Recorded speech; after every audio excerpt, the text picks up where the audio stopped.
various retinal diseases. Heading on to the first talk by Dr. Ponny. She is the medical retina consultant at Aradhana Eye Hospital, Trivandrum. Her topic will be anti-VEGF regimen in age-related macular degeneration.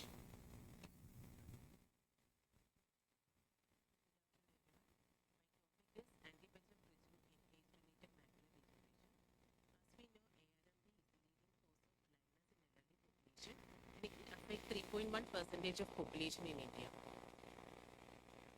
So it leads to progressive vision loss, mainly affect the central vision regardless of the distance. And the treatment of the ARMD itself causes a financial burden to the patient. So it is mainly of two types, type 1 occult and type 2 classic. In type 1 occult, the membrane is below the RPE, type 2, the membrane is above the RPE. So with the discovery of anti-VEGF and in role in ARMD is a main role in the introduction of anti-VEGF. So with the introduction of anti-VEGF, we really see an improvement and optimization of the vision. In 2004, first anti-VEGF pegatinib came, which is FDA approval, which is no longer used nowadays due to its lower efficacy. 2005, off-label bevacizumab came. 2006, FDA approval ranibizumab came. 2012, drug with more efficacy, aflibercept came. 2020, newer drug like brolucizumab with better penetration. And 22, the drug with long efficacy and duration, faricimab came. So coming to our topic, monthly treatment regime. There is monthly or 2 monthly or quarterly regime, PRN regime, and treat and extend regime. So fixed monthly regime. Here we are giving injection at a monthly basis regardless of the disease activity. Here there is high treatment burden because injection are very frequently given, and also side effects include endophthalmitis, IOP rise due to frequent anti-VEGF. The main trial commander is the Anger trial and Marina trial. The first time proved the efficacy of anti-VEGF in ARMD. Here we can see improvement of the vision compared to the sham treatment. But the main drawback is that the long-arm effect is unknown. So Horizon and 7-Up trial came with an extension of this Anchor and Marina, and they proved that those sites with more number of injection, more will be the maintenance of vision.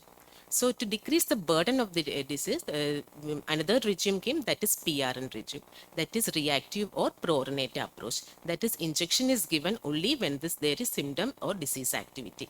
So there is reduced number of injections, but we get a suboptimal visual outcome in the absence of frequent monitoring. Even though the injection is not required frequently, but patient need to visit monthly. So the main trial is SUSTAIN trial. This proved that 20% of the patient need no treatment following 3 injections. So they give the importance of utilization of the treatment. And the lesson from the Pronto is that the result is quite comparable to the Marina, but monthly follow-up is needed for PRN. And they came with the stringent guidelines for the needed for the treatment. That is loss of best corrected visual acuity of greater than 5 TDRS, OCT evidence of new macular fluid, increased central retinal thickness of greater than 100 microns, new macular hemorrhage, or any subjective evidence of macular fluid. So next attempt was to make it bi-monthly. Fortunately, a drug with high efficacy came, aflibercept. The VIEW study proved the efficacy of intravitreal aflibercept over a monthly ranibizumab, and the results were quite comparable. So next, much more utilization regime, finally treat and extend regime came.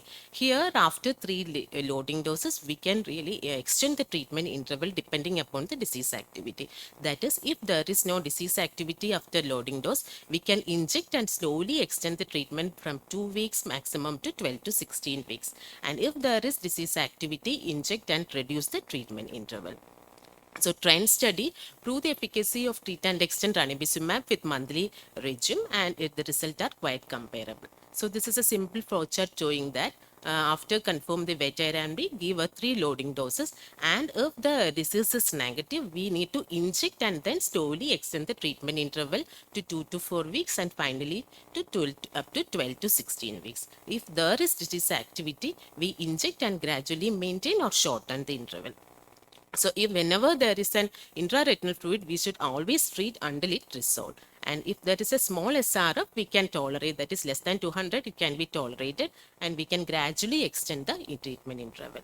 And another newer drug is brolucizumab with higher efficacy and better drying effect, and Hock and Harrier proved the efficacy of brolucizumab over aflibercept, and they concluded that it is non-inferior to aflibercept, and 50% of the brolucizumab 6 milligram treated eyes were maintained an interval of 12 weeks.